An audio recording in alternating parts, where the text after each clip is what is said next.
All right, you see this? That's the strange sight that lit up our San Diego skies this morning and our phones in our newsroom as well. Before the sun was up, Frank Redmond captured this splash of light on his dash cam. Robert Quimby is an astronomy professor at SDSU and the director of the Mount Laguna Observatory. He's never seen anything like it in person and said it was unusually bright. There's a couple instances when it brightens and then fades and then brightens and fades. And then it vanished. Quimby said it was likely a space rock ripping through the sky.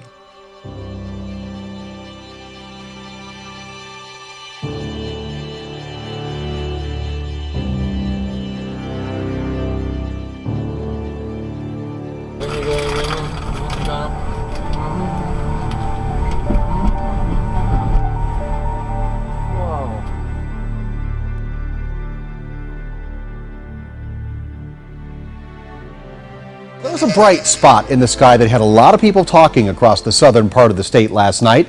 That fireball went streaking across the sky.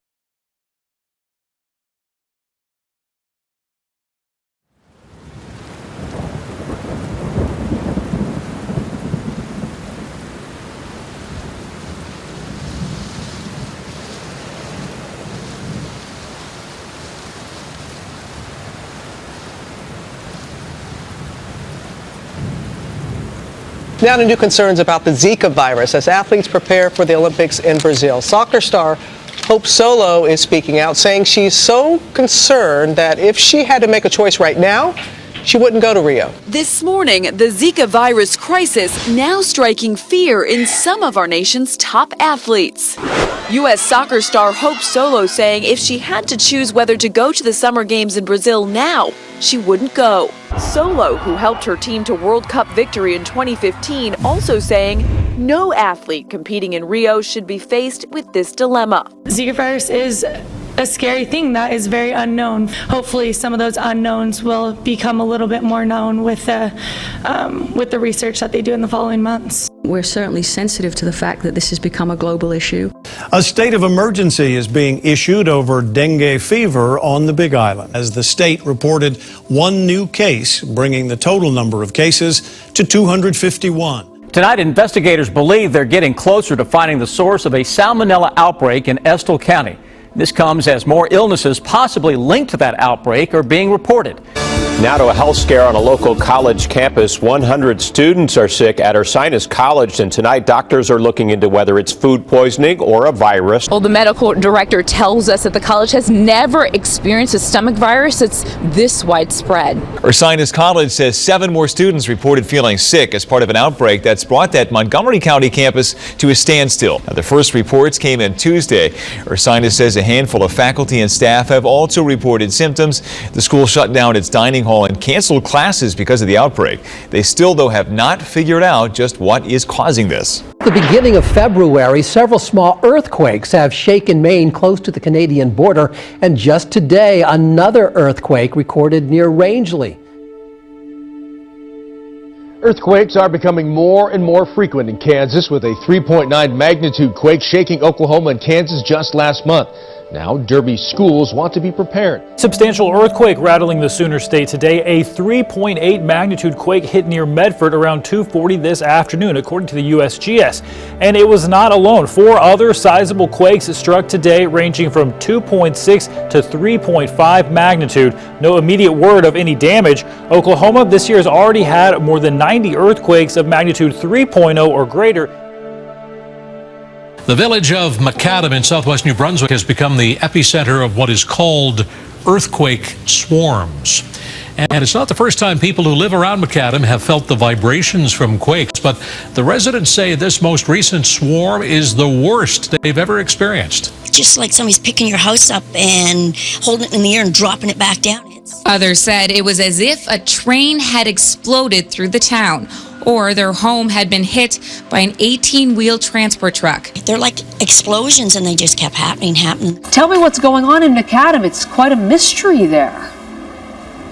And good morning, Heather. That's right, certainly a mystery, and these aren't the kind of earthquakes, or the descriptions of these events aren't the kind of earthquakes that we're used to with the rumbling and the movement. Instead, as you said, residents are saying that they sound like explosions. I have felt too since I've been here today. It's like a vibration stirring under your feet. Just before 4 o'clock this morning in Taiwan, people were shaken out of bed by a magnitude 6.4 earthquake.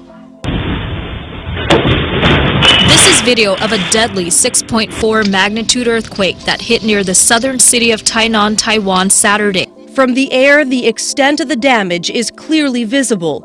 9 buildings in Tainan collapsed, but the damage is especially evident on the ground. Cars crushed. More than 500 now homeless.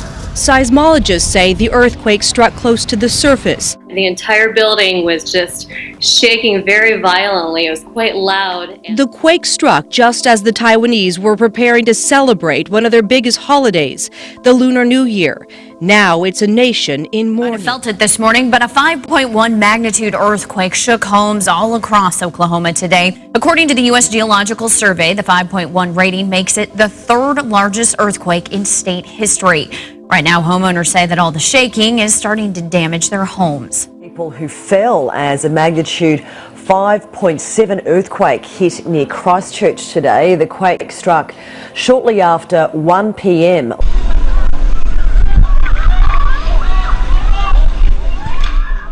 Pictures have emerged of a cliff face crumbling into the sea at Sumner Beach. Watch the cliff give way.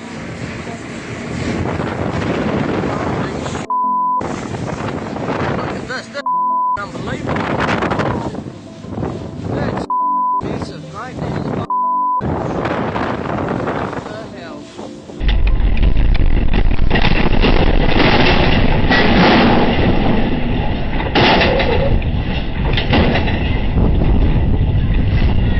Rough ride for passengers caught in a storm on a Royal Caribbean cruise ship off the coast of North Carolina. And Natalie's here. This is some dramatic video. It sure does. Hey guys, good morning. Well, the Weather Service had issued a warning for hurricane force winds, and some passengers say the ship's crew told them about the storm and said they would try to beat it, but conditions were far worse than anyone expected. New details tonight on the rough day at sea for thousands of people on board a Royal Caribbean cruise ship. That's right. Tonight, a Florida senator is demanding answers, asking why did the ship sail into rough weather in the first place? When the storm is brewing, you don't go out of port. Florida Senator Bill Nelson is asking the question many Royal Caribbean passengers have on their minds. First experience.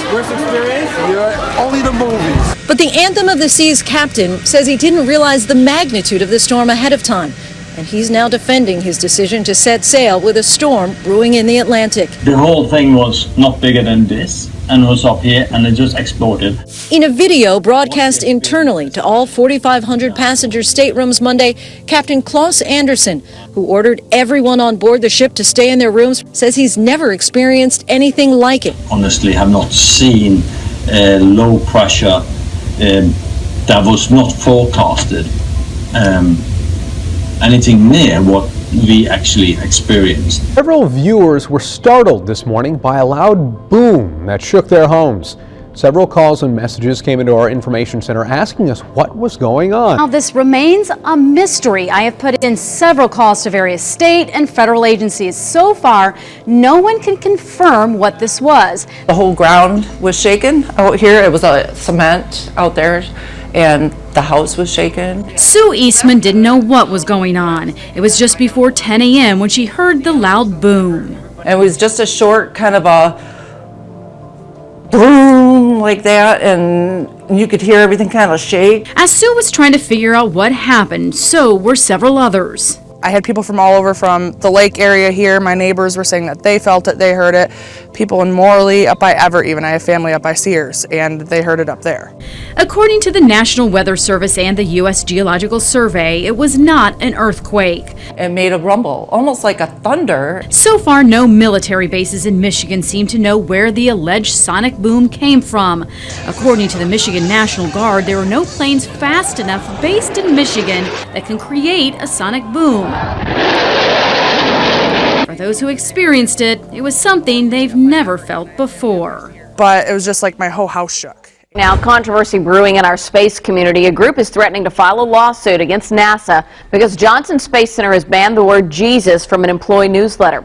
Anusha Rost is live now at JFC tonight with the decision that some are calling censorship. This 30-year employee of the space agency remains convinced some Christians at JSC are being censored. We're committed. We want to stand for Jesus.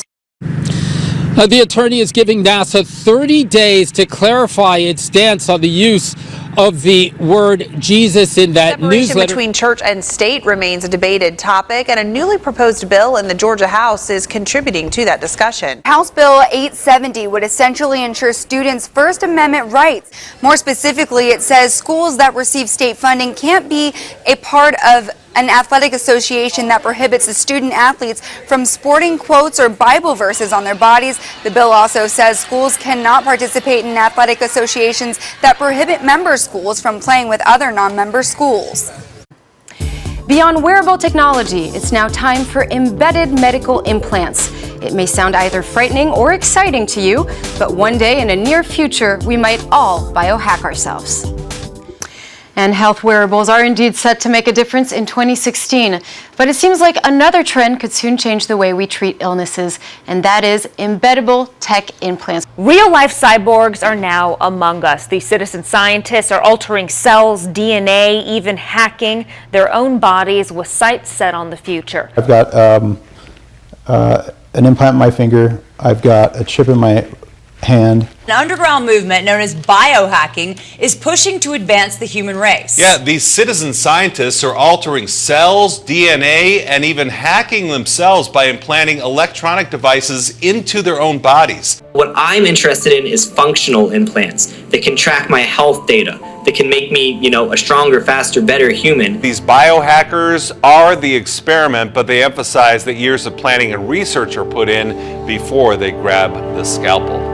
Still, not for everybody. No. Although, I bet the guy with the magnet in his finger makes a lot of money in bars. I was going to say, that's quite a pickup line. Yeah, like, look at exactly. me, I'm going to levitate rock. Very impressive. Yeah, I don't think so. Like I said, unless they can come up with a chip that'll clean my house in 1 hour for me, I'm not going to be implanting anything. You could put a radar in your head or something. Well, sometimes I feel it's already there. Yeah, exactly.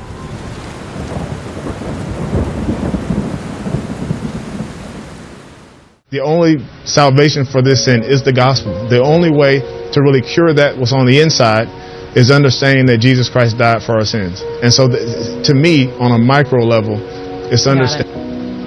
Oh, and just like that, we lost him. I know. The Israeli Prime Minister has unveiled a new plan to surround the entire state of Israel with a security fence.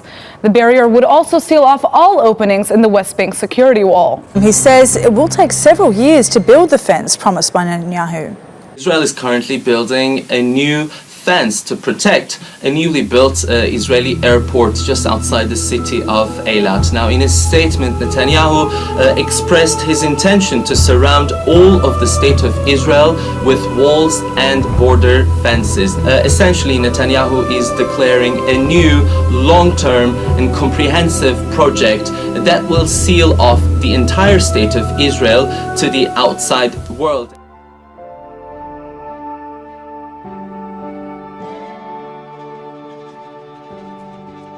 You may have heard in the news that a potentially major discovery on the Golan Heights was made by Genie or AFEC. They have a nearby license. In fact, if you look this way, you can see the general area where they're drilling on the Golan Heights.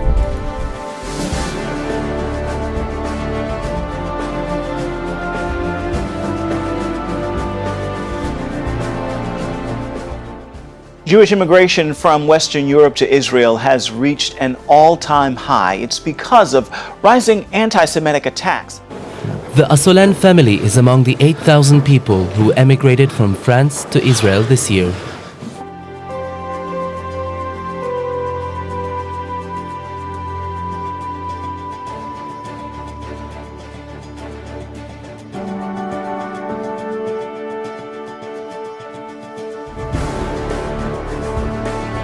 Part of a multi-year plan to ensure Israel's security.